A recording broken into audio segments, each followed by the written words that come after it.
Now, by this point, many of you have probably already come across or read about the video of the American hunter Sam Jones picking up a baby wombat when she was in Australia and temporarily taking them away from their mother. Just caught a baby wombat.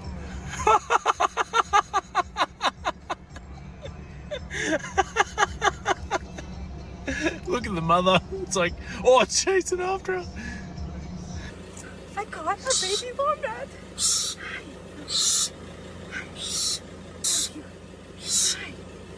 Okay, Mama's right there, and she is. Let's let him go. No, he's right. All right, let's let him go. Come here, Mama. Come here. Now, this video has caused a huge amount of outrage. When Sam uploaded it to her Instagram, she probably thought that people were going to find it funny and were going to give her likes and comments about how adorable the baby wombat was and how funny the mother wombat was for chasing after her own baby. I mean, videos like this just speak to how self-entitled we as a species can be to the bodies and lives of non-human animals.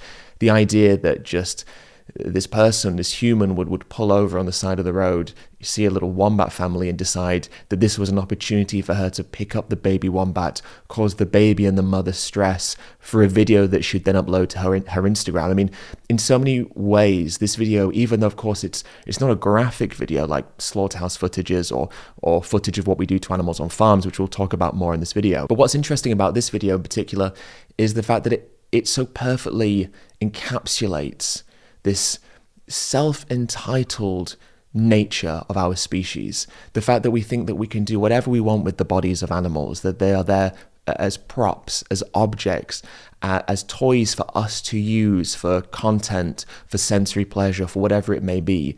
It just is so alarming and so distressing that there are people in the world who will see a baby and their mother, and their reaction is, oh, I'm going to cause this family stress. I'm going to do something to cause this animal harm and suffering. I'm going to do this because I want a video. I've always wanted to hold a baby wombat.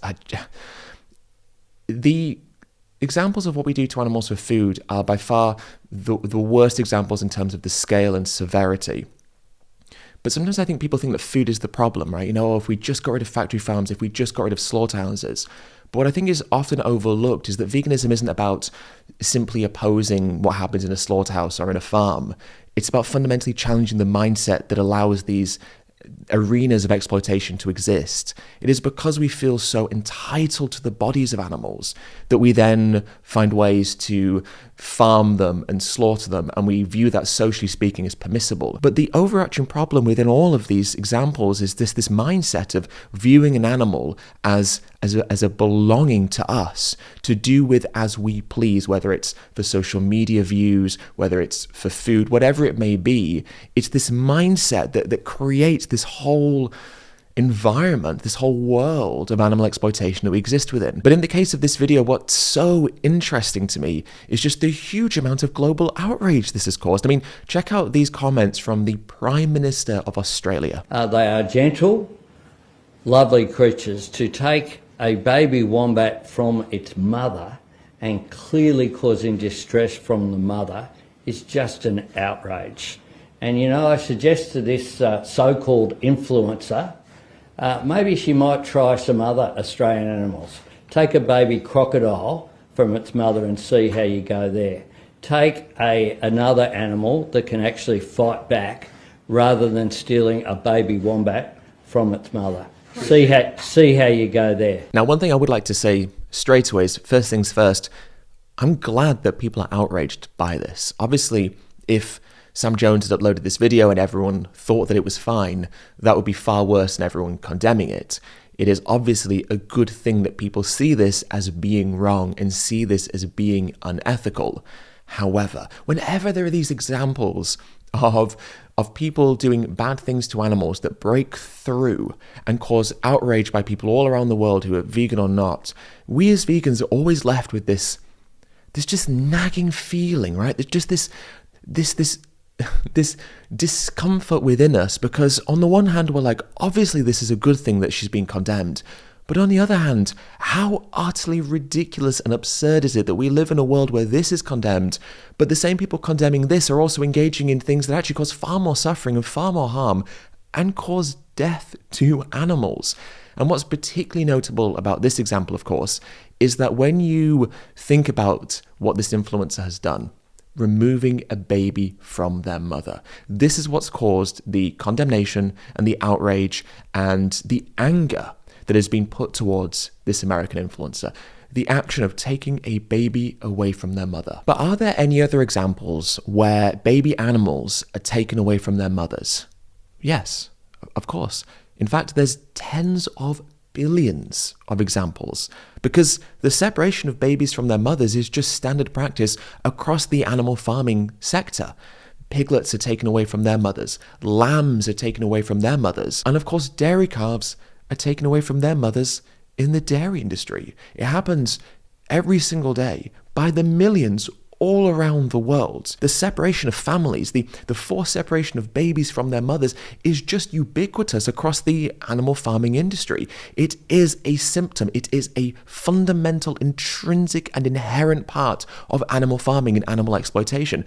Babies are born, babies are taken away from their mothers. The separation of the baby wombat from the mother wombat is just an example of what happens to animals all the time because of what we humans do. So why then do we feel so outraged? Why then do we feel so appalled by this example, but not by the tens of billions of other examples that we pay for? Because it's easy to look at a baby wombat and go, this is terrible, this person should be ashamed of themselves. What sort of person would do that? But what sort of species would pay for that to happen to animals en masse? What sort of species would condone the exact thing that we are outraged about in the example of the baby wombat, but then condone that when it's happening to tens of billions of animals in a commercialized industry where there's profits to be made? It is so frustrating for us as vegans to have to live in this paradoxical reality where people call us extreme and people say that we are over the top. And too emotional because we think that babies being taken away from their mothers for a glass of milk or for a piece of processed meat is wrong. But then we exist in the world where people tell us that it's crazy to think that that's wrong. But millions of people, prime ministers, will condemn the separation of a baby wombat from a mother wombat. Now, like I said before, I'm really pleased that that's the reaction. Of course, I'd much prefer that that was the reaction and people thought it was okay. But as vegans, we always have this feeling, this gnawing feeling of going, what is going on? How can it be that there is such hypocrisy, such absurdity? Because this is not even an abstract example where we're making sort of a loose parallel. This is just a straight up direct comparison. It is like for like, a baby being taken from their mother. But actually, it's not actually quite a like for like, because in the example of the baby wombat, the influencer gave the baby back to the mother. Farmers would never do that. No farmer takes away the baby from the mother and then brings them back after a minute. They take the baby away from their mother because they want them to be away from their mother. So actually, in the case of what we do to animals on farms, it's not just more severe because of the scale, but the babies are never returned to their mothers. The babies are taken away either to be killed in that moment or to be raised, exploited, and killed down the line, let's say. So we are outraged about something that actually from a suffering and exploitation and harm perspective is not as bad as the things that we pay for every single day. And the things that we pay for every single day are not only worse in terms of the individual action, but that individual action is committed tens of billions of times. Even in the case of Sam Jones, this isn't even the worst form of animal cruelty that she's caused. I mean, she's a hunter. She hunts for pleasure, she hunts for fun. She kills animals because she enjoys it. And a lot of people think that that's okay, we don't condemn her for that globally. But this example of something which from a suffering and harm and of course killing perspective is nowhere near as bad as the other things that she partakes in, either through the hunting or just the purchasing of animal products more generally. Well, the things that are actually worse in terms of the harm they cause are viewed as okay. But this example of something which, comparatively speaking, is not as severe is the thing that's condemned globally, and is the thing that has a prime minister come out and make these emotive statements. And actually, when we look at the statement made by Anthony Albanese, the Prime Minister of Australia, I find what he says troubling for a couple of reasons. First, because this idea that, if she stole a baby crocodile from their mother, that would be fairer, that would be more acceptable. I really dislike the idea that it's okay for us to do bad things to an animal because they might technically have a greater ability to defend themselves, because these animals are predators and they pose more of a risk to us. That somehow makes it more acceptable. I really don't like that idea, because I think, it speaks to this arrogance that we have towards non-human animals. And it's also completely factually incorrect in the sense of, we do exploit these predators. We do bad things to crocodiles. In fact, Australia literally has reptile farms, crocodile farms, where crocodiles are exploited and killed for fashion, to be turned into shoes or handbags. So the idea that these animals are beyond our exploitation, are immune to our oppression, is just factually incorrect. We have exploited and subjugated all forms of the animal kingdom, from the conventional predators down to the more helpless prey. Crocodiles and other animals are not spared from our tyranny just because they may technically have a greater ability to defend themselves. We still harm them. We still separate their families. We still do bad things to them. So I don't like Anthony's comments for a number of reasons, mainly because, they're just riddled with contradictions and hypocrisies, whether it's about the crocodiles or whether it's about the reason why he says it's wrong for the baby wombat to be separated from their mother. Because couldn't we say the same things that he says about the wombat also about dairy cows, for example? They are gentle, lovely creatures. To take a baby from its mother and clearly causing distress from the mother is just an outrage. And I think there is a deeper point to all of this, which is one of the underlying reasons why the wombat has caused so much outrage is because of the cultural perception of wombats in Australia, and also because the woman is not Australian, she's American. And so I think there's this natural sort of defensiveness, this sort of nationalistic pride around, this wombat belongs to our wildlife, and this lady who's not from here has come over here and done this awful thing to our wildlife. And obviously in Australia there's a variety of wildlife, and a lot of those wildlife are sort of cultural icons, cultural symbols, and the wombat is one of them. And so I think one of the reasons why this story has got so much traction in Australia is because it feels like this woman has come over from America to exploit our wildlife, and the wombat is a symbol of this cultural wildlife that we have, that we're so proud of. And of course, what we know from the Australian animal agriculture sector is that it is just horrific in terms of what happens to animals, but in terms of the scale of environmental destruction, and of course the biodiversity loss. And so even if you apply this sort of cultural lens and you go, well, it's no wonder people in Australia are so upset about this woman coming here and doing this to a baby wombat. But then again, if you're Australian, why aren't you outraged about the loss of biodiversity, the loss of wildlife that's occurring because of the absolutely rampant cattle and sheep farming especially, which occurs in Australia? So again, if we're concerned with protecting wildlife, protecting biodiversity, looking after indigenous species, well, let's at least be consistent with that then, and condemn the farming of animals because it impacts wildlife and biodiversity. In fact, the farming of animals is the number one driver of species extinction and habitat loss. So again, it just speaks to a lack of consistency, but I think it would be foolish to not maybe look at the cultural nationalistic element to all of this, which is probably driving this condemnation even more. I mean, for example, if Sam Jones had been filmed picking up a fawn in Montana and temporarily taking the fawn away from their mother, would we be reacting the same way? I mean, we as vegans would, but would the general people be reacting in the same way? Would people in Australia be really outraged because this woman in Montana had been filmed lifting up a fawn and taking them away from their mother? Would they also feel outraged? Would the Prime Minister of Australia condemn that? But if the Prime Minister wouldn't condemn this happening to other animals and has particularly condemned this because the animal in question is a wombat, then does that mean that this isn't really about animal ethics to begin with? That the only reason this has been the story that it's been is because of the wombat, and because the wombat is symbolic. It is a symbol of Australian culture. It's part of the iconography of Australia, let's say. Is that the reason why this has been condemned? Because if so, that means it's not really about animal ethics. It's about the wombat's relationship to us. So this isn't even about the wombat necessarily. This is about our cultural perceptions of where we live. And the reason people in Australia are so outraged is because the wombat signifies something about their culture. So in essence, we've objectified the wombat in some way and turned them into a symbol of human culture in Australia. And the reason why humans are outraged about it is potentially because they feel like their culture is being infringed upon.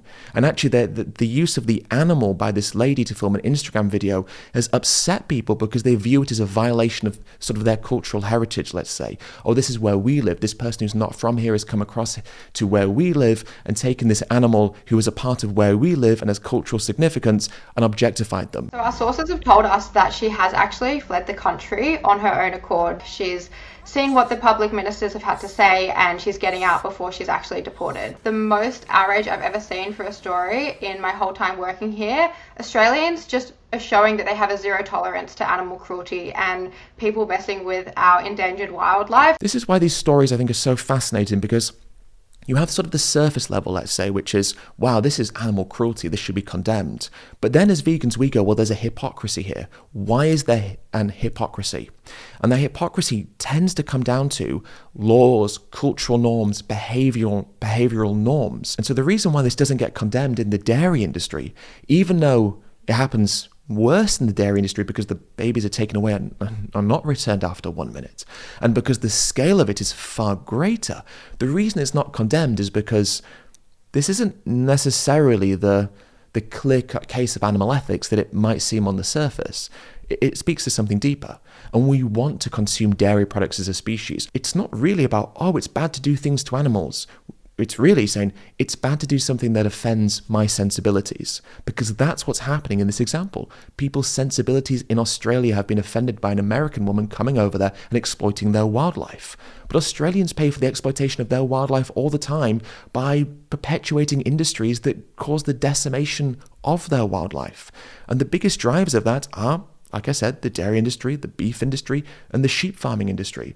But the irony is that, again, in Australia, something like the sheep farming industry is also a cultural icon, is also part of the symbolism of Australian land use and Australian land management. And so what's interesting is if you're a vegan in Australia going, oh, it's terrible what this person did to this wombat, and it's terrible what these dairy farmers are doing, and it's terrible what these sheep farmers are doing, people go, oh, I'm offended about the wombat, but I'm offended about you telling me that it's wrong that lambs are separated from their mothers in the sheep industry. Because in Australia, of course, the sheep industry is huge. The wool industry is one of the main agricultural sectors in Australia. And so actually there's a huge cultural perception around sheep farming in Australia because of the role it plays in the agricultural sector, and because of the amount of land that's dedicated to it and the amount of symbolism that is assigned to it. If you don't have sprogs of your own, then teach someone else's how it's done. Because we want these little cherubs to grow up big and strong to fight un-Australianism. Tofu? Don't be un-Australian. Teach those little ankle biters to be chop munchers. Barbecue lamb on Australia Day and show them how it's done. And then we go, well, how do we get through to people then about animal ethics when a lot of this isn't really about animal ethics, but is about emotion and connotations and feelings and symbolism and traditions and cultures and all of these things that exist maybe on a little bit more of a subconscious level. And a lot of the people who are outraged about the wombat thing will be upset, of course, that the wombat is feeling distress, and will, of course, be feeling empathy for the mother as the mother is following them down the road to see where her baby has been taken. Of course, there is that aspect of it as well. But what we have to try and do as vegans is encourage people to lead with that empathetic response so that we can then hopefully get them to shift that empathetic response to these other areas where the same thing is happening, but potentially and arguably worse, and of course at a far greater scale. And that's why the issue of animal ethics is so important, because it helps people reach commonality between things they are outraged about and things that maybe they don't realize they should be outraged about. But beyond that is, of course, these other ingrained behavioral drivers that maybe muddy the waters and also maybe sometimes provide a source of conflict between applying that empathy more consistently. And so we have to try and encourage people to do that. So look, I'm glad that people are condemning Sam Jones for this awful thing that she did to this baby wombat and their mother, for the distress and harm that they caused this family, and for the absolutely outrageous justification that they've used, to produce a piece of Instagram content. Now, I should say that Sam has released a statement trying to say, oh, it's not as bad as people think, and I was worried about the wombat. Look, we all know that's not the reason why she separated the baby wombat temporarily. We all know it's because she wanted to carry a baby wombat and film it for social media. So we know the reason behind that. And I'm glad that that's being condemned. But as a vegan, as I'm sure for all of the vegans who are watching this right now, I feel frustrated and disheartened that these obvious parallels are still overlooked, that this obvious infringement of even the ethics that people say they have in the case of the wombat is not being adhered to consistently, that we are not just viewing things more objectively, and instead we are allowing ourselves to be motivated by all these externalities and all these more subconscious behavioral drivers that just muddy the waters and sometimes get in the way of us just thinking more critically, rationally, and indeed, of course, consistently. Anyway, thank you so much for watching. I really do appreciate it. Those are my thoughts, but I'd love to know what your thoughts are. So please do let me know down below in the comments what your reactions were to this video, if you agree with some of the things that I've been saying, or if perhaps I've overlooked certain aspects. Please do let me know. But as always, thank you so much for watching, and I look forward to seeing all of you in the next video.